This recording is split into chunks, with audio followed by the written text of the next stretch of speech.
धन्यवाद धन्यवाद। हम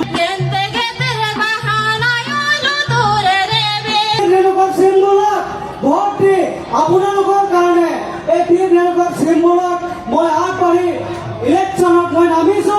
আপোনালোকে সকলোৱে যাতে ৰেলগত চিম্বলত ভোট দি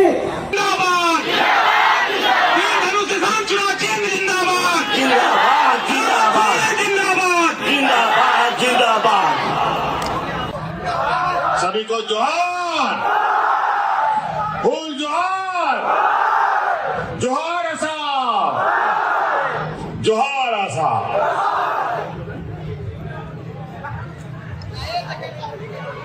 चुनावी सभा है, कई सारे लोगों से तकलीफ पहुंचना है। थोड़ा कुछ बातों को रखते हुए उसको अधिक समझने का आप लोग प्रयास कीजिएगा। आज पहली बार जेएमएम असम की धरती पर है और आज आप लोगों का ये उत्साह और उमंग हमें और ताकत दे रहा है।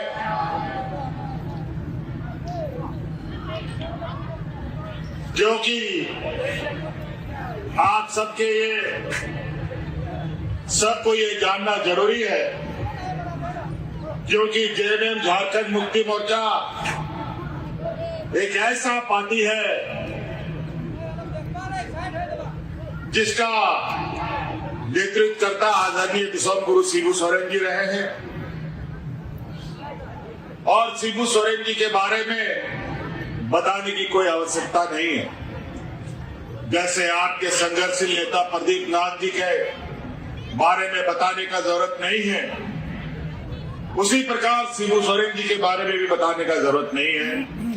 और हम लोग उसी का सिपाही हैं और इस पार्टी को गरीब, गुरुआ, किसान, मजदूर, आदिवासी, गरीब गुरुआ लोग ही मिलकर खड़ा किया, बनाया। आंदोलन का कोख से ये पैदा हुआ पार्टी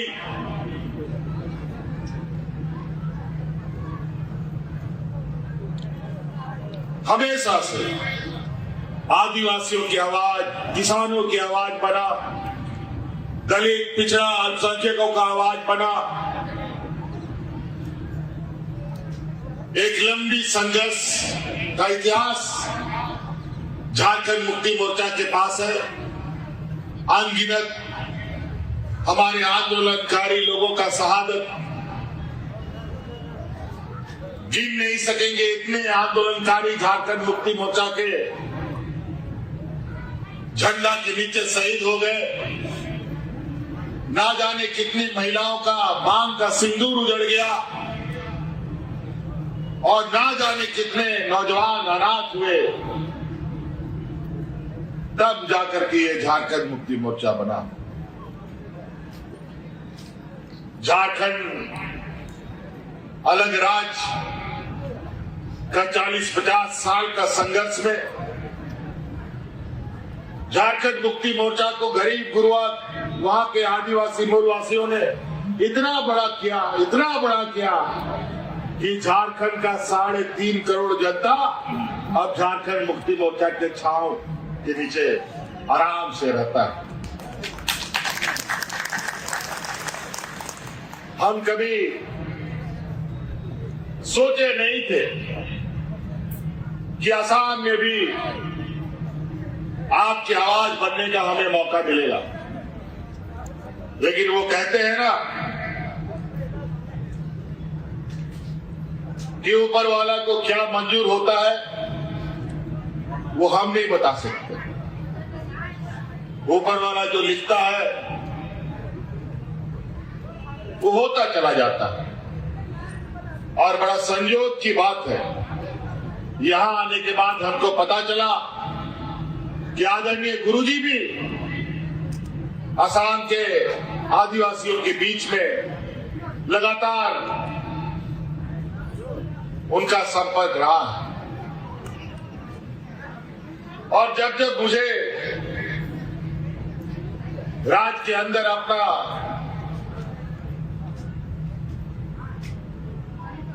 दिशा देने का मौका मिला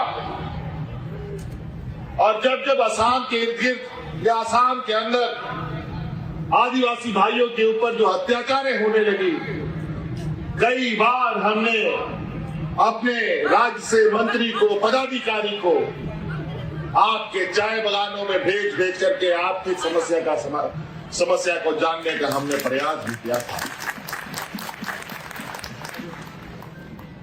और हमने सोचा क्यों वहां के आदिवासियों पर इतना अत्याचार। आज असम को बनाया कौन? आज इस असम को हरियाली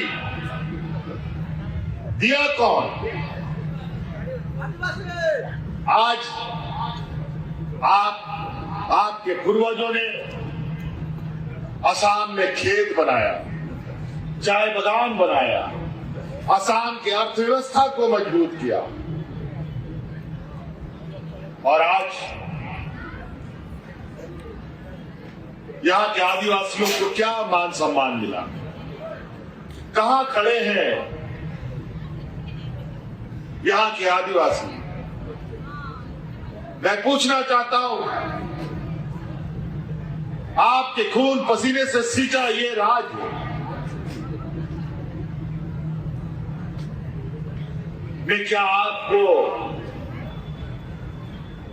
चाय बागान में सम्मानजनक मजदूरी मिलता है? क्या आपका घर पक्का बन गया? क्या घरों में साफ पानी आता है? जब ये बात सच है तो अब हिसाब लेने का समय आ गया। बड़ी चतुराई से अलग अलग समय में आपका राजनीतिक दुरुपयोग किया गया, आपको राजनीतिक रूप से ठगा गया और यही वजह है न सम्मानजनक दर्जा मिला, न आदिवासी का दर्जा मिला, न मजदूरी मिला, न मकान मिला, न साफ पानी, न हमारे बच्चों के लिए अच्छा भविष्य। पीढ़ियों से मजदूरी करते आ रहे हैं, पीढ़ियों तक मजदूरी करते जाएंगे। अगर हम लोगों ने इस बात को नहीं समझा कि आज देश में एक ऐसा राजनीतिक माहौल चल रहा है जहां हमें आगे बढ़ने का मौका नहीं मिलेगा, आज इसी का एक रास्ता खोलने का एक प्रयास जयमेम आशा और जय भारत पार्टी के लोगों ने मिलकर किया है। बहुत सारे लोग झूठे वादे और लोक लुभावन बातें आपके समक्ष रखेंगे। कई लोग आपको रास्ता दिखाने आएगा, लेकिन याद रखिए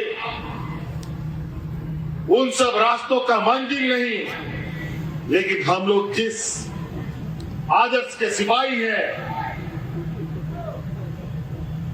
हम लोग ऐसे दल के सिपाही हैं जो दल रास्ता भी दिखाता है और मंजिल तक पहुंचाने का भी क्षमता रखता है।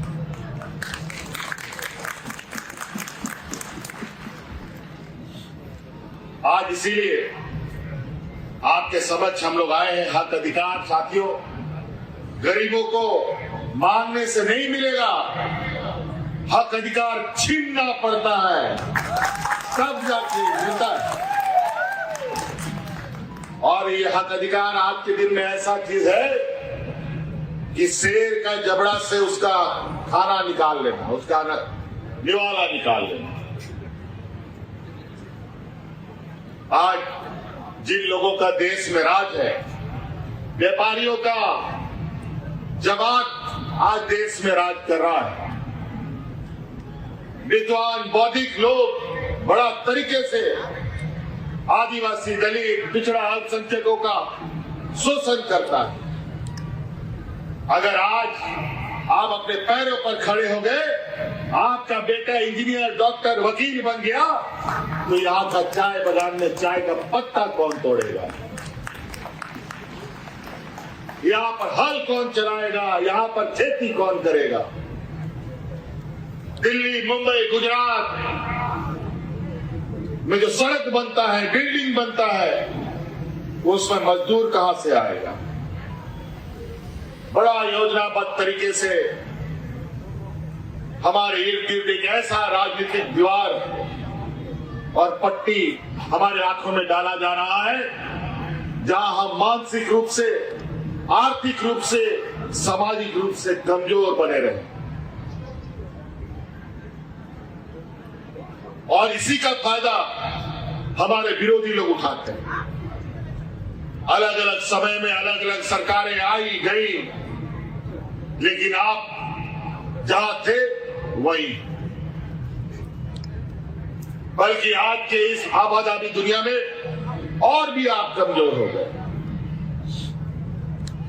आज का ये डबल इंजन की सरकार तो आपने देखा, सरकार आने के बाद कभी नोटबंदी कर दो, नोटबंदी करके सब लाइन में लग गया, ना जाने लाइन में कितना लोग मर गया, कई लोगों का शादी ब्याह नहीं हुआ। कोरोना का हालत देख लो, कोरोना में लाइन लगवा दिया। अब गैस का महंगाई में लाइन लगो। अभी तो चुनाव है, अभी जो दुनिया का स्थिति है ना, अभी खाड़ी देश में जो हालत हुआ पड़ा है, अभी चुनाव खत्म होने दीजिए।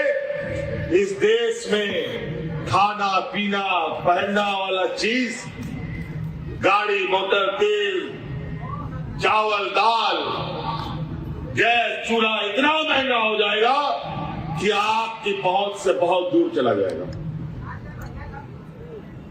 या फिर ऐसा लॉकडाउन हो जाएगा कि आप घर से भी ना निकलो, क्योंकि ये कब क्या करेंगे किसी को कुछ पता नहीं। आज सबको जनधन के नाम पर बैंक में खाता खुलवाया था ना जी, पूरा देश में खाता खुलवा दिया, सबका पैसा बैंक में डलवा दिया, और वो पैसा गया कहां? उसके व्यापारी मित्रों के पास। आज अपना बैंक का पैसा आप खुद भी नहीं निकाल सकते।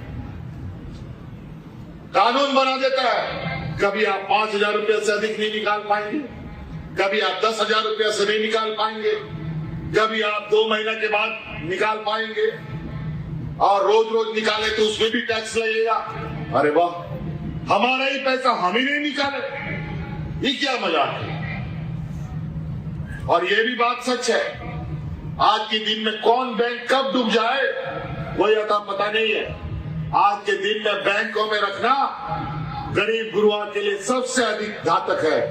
अगर आप बैंक में पैसा रखते हैं, उससे अच्छा है प्लास्टिक में मोड़ मार करके घर में गाड़ के रख दो, ज्यादा अच्छा है। जब मन करेगा तब निकालेंगे। बैंक में जाने के बाद दुनिया भर का नियम, कायदा, कानून, उसके बाद आप ही का पैसा आपको मिलेगा कि नहीं मिलेगा उसका कोई ठिकाना नहीं। आज वैसे भी देश का अर्थव्यवस्था अपने पैर पर खड़ा नहीं है, मूड़ी के बल खड़ा है। ये हालत है। ये लोग क्या बोल के आया था बताओ तो? भारत सरकार जब बना था 2014 में, महंगाई घटाएंगे। आज महंगाई कितना घटा आप सबको पता है। 15 लाख रुपए खाता में डालेंगे, सबको गैस फ्री में देंगे। आप गैस फ्री में दो ना जी, दो तो, जितना गैस फ्री में देते हो।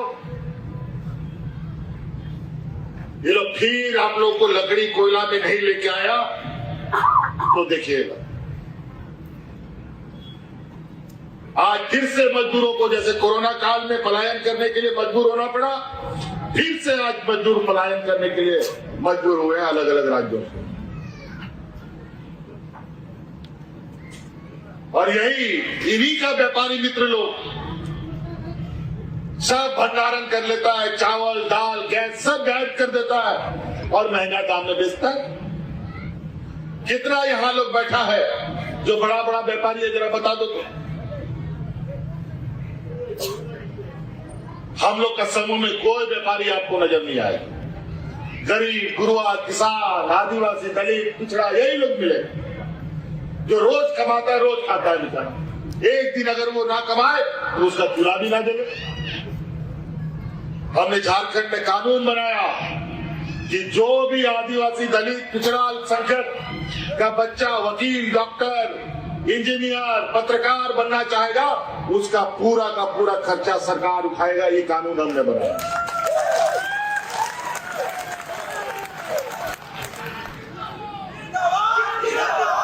आज देश, हमारे राज्य में, हमारा राज्य का आधा जो जनसंख्या महिला है, सभी को महीना हम 2,500 रुपए देते हैं। किसी के सामने भीख मांगने की जरूरत नहीं। शादी ब्याह सब चीज में बेचारा लोग, महाजन लोग से भीख मांगता था, लेकिन आज धीरे धीरे झारखंड की महिला अपने पैरों पर इतना मजबूती से खड़ा हो रही है जो आज देश दुनिया में चर्चा का विषय बना है। और आज यहां पर भी चुनावी समर में पैसा बांटने का भी काम चल रहा है। हमको पता चला ये पैसा कहां से है। आप ही का पैसा काटा हुआ आप ही को पटक दे रहा है, आप समझते नहीं। आज यहाँ चाय बागान में मजदूरी कितना मिलता है?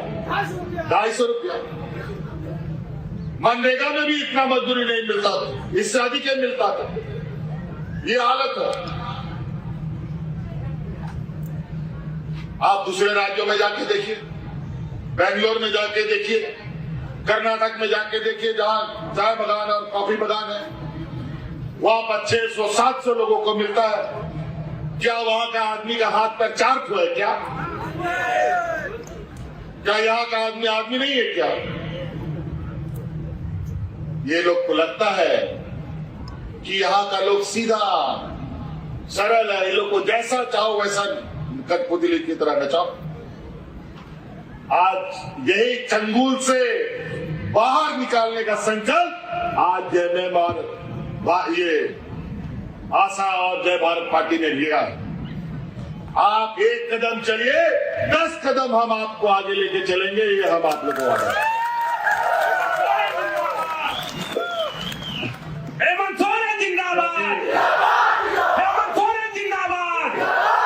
हम लोग का झारखंड में हम लोग यही करते थे। हमारे पूर्वज लोग, हमारे अग्रणी नेता लोग यही नारा लगाता था, कैसे लेंगे झारखंड, लड़के लेंगे झारखंड। आदो बाबुल बताओ झारखंड राज्य बताओ, यही नारा लगता था। और गरीब होते हुए भी झारखंड का लोग पेट में गमछा बांध कर दिल्ली, पटना, रांची करता था। और झारखंड 40 साल लड़ कर ले ही लिया। और यहां पर भी कैसे लेंगे झारखंड अधिकार, लड़के लेंगे अधिकार, ये नारा होना चाहिए।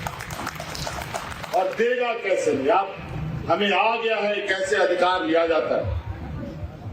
और ये 5 साल में जो ये आते हैं आपके समय, चुनाव के समय, ये बहुत चालाक चतुर है। हमारा ही बीच का कुछ, हमारा ही जात बिरादरी का, हमारा ही रिश्तेदार लोग को कुछ अपना एजेंट बना लिया है, दलाल बना लिया है, और हमारे बीच में भेजकर हमें एक नहीं होने देता। इसीलिए आप लोग एक छत के नीचे आइए। वो तो हम लोग बचपन में पढ़े, एक लकड़ी अकेले रहेगा तो उसको कोई भी तोड़ सकता है। अगर 100 लकड़ी एक साथ बांध दो तो इस दुनिया का कोई ताकत उसको नहीं तोड़ सकता। और आज आपकी वही ताकत को हमें इकट्ठा करना है। कई सारी बातें हैं, अगर हम बातों को लेना या बोलना शुरू करें तो एक दिन भी कम पड़ेगा। आज इस राज्य में डबल इंजन की सरकार, एक दोनों तरफ से दो मुंह सांप दिखाई नहीं दिया। दो मुंह का सांप नहीं दिखा है।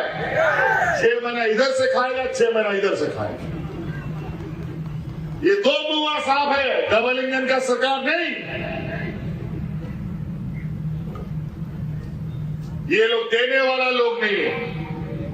हम तो बार बार कहते हैं, एक विद्वान आदमी था, बहुत बड़ा पंडित, जिसको चाणक्य लोग बोलते हैं। चाणक्य का कहानी आप लोग सुने हैं ना? वो चाणक्य ने कहा था कि जिस देश का राजा व्यापारी होता है ना, उस देश का प्रजा हमेशा भिखारी हो जाता है। तो जान लीजिए, ये गुजरात का जो ये व्यापारी लोग आज देश का रेल, हवाई जहाज, एयरपोर्ट, बंदरगाह सब गिरवी व्यापारियों के हाथ में चला गया। आज रेलवे का टिकट देखो कितना महंगा हो गया, प्लेटफॉर्म का टिकट देखो कितना महंगा हो गया, नमक, तेल, गैस तो महंगा है ही है। तो आज राजनीतिक दलों को पहचानिए। बहुत सारे लोगों को आपने देखा और कोई संघर्ष करने वाला नहीं है। और झारखंड मुक्ति मोर्चा संघर्ष से ही पैदा हुआ। गरीबों को कोई बांध के नहीं देता है। आज इसीलिए आप सब लोगों को एक साथ खड़ा होना पड़ेगा, तभी ये लड़ाई को मंजिल तक पहुंचाया जा सकता है। आज जिस तरीके से हमारे आदिवासियों का, अल्पसंख्यकों का, किसानों का यह हालत है, वो बहुत जल्द, अब तो नया नया अभी चुनाव खत्म होने दीजिए, जो वैश्विक स्तर का समस्या आज खड़ा हो रहा है, इनकी बस की बात नहीं है। किसानों को, मजदूरों को, आपको तो याद है दिल्ली में किस तरीके से 1 साल तक किसान लोग डट के दिल्ली को घेर के रखा। हजारों किसान दिल्ली में मारे गए। ठंडा, बरसात, गर्मी, घर द्वार छोड़ करके सारा किसान दिल्ली को घेर के रखा था। उसी तरीके से अगर यहाँ के आदिवासी, यहाँ के किसान, अल्पसंख्यक एक हो गए, तो इस राज्य सरकार का मजाल नहीं है जो आपकी बात को काट सके। इसलिए साथियों, समय भी हमारा अभी और भी कार्यक्रम में जाना है, वेदर भी, मौसम भी खराब हो रहा है। हम लोग के ये बास्की, महावीर बास्की बाबू, अभी तो हम सोनारी से होके आ रहे हैं, बहुत सुंदर, इतना सारा लोग उस कार्यक्रम में। आज उसी तरीके से आप लोगों से भी आग्रह करने आए हैं। महावीर बास्की यहाँ के संघर्षशील नौजवान को आज हम लोगों ने तीर धनुष इसके कंधे पे दिया है। और तीर धनुष हम लोग सिद्धू कानू, चांद भैरव, भगवान बिरसा मुंडा, ये एक ऐसा ताकत जहां हमारे पूर्वज, इस देश का लोग आजादी का सपना भी नहीं देखा था, इसी तीर धनुष से भगवान बिरसा मुंडा, सिद्धू कानू, तिलका मांझी लोग अंग्रेज को भगाने का काम करता था। इसलिए 3 नंबर ईवीएम मशीन में तीर धनुष छाप, आदिवासियों का मान सम्मान। आप तीर धनुष को मजबूत कीजिए, महावीर जी को मजबूत कीजिए, और आप खुद को मजबूत कीजिए, समाज को मजबूत कीजिए, और अधिकार का एक संघर्ष के लिए तैयारी कीजिए। इन्हीं बातों के साथ, क्योंकि आपको आगे भी जाना है, समय अस्त हो रहा है, आप लोग जोरदार नारे के साथ इनकलाब, इनकलाब, इनकलाब, चलिए, धन्यवाद, जय जोहार। हेमंत सोरेन जिंदाबाद, हेमंत सोरेन जिंदाबाद, जिंदाबाद, झारखंड मुक्ति मोर्चा जिंदाबाद, जय भारत पार्टी जिंदाबाद, हेमंत सोरेन जिंदाबाद, आना चाहिए, हेमंत सोरेन जिंदाबाद, कैसे लगेगा भाजपा जो है झारखंड मुक्ति मोर्चा जिंदाबाद,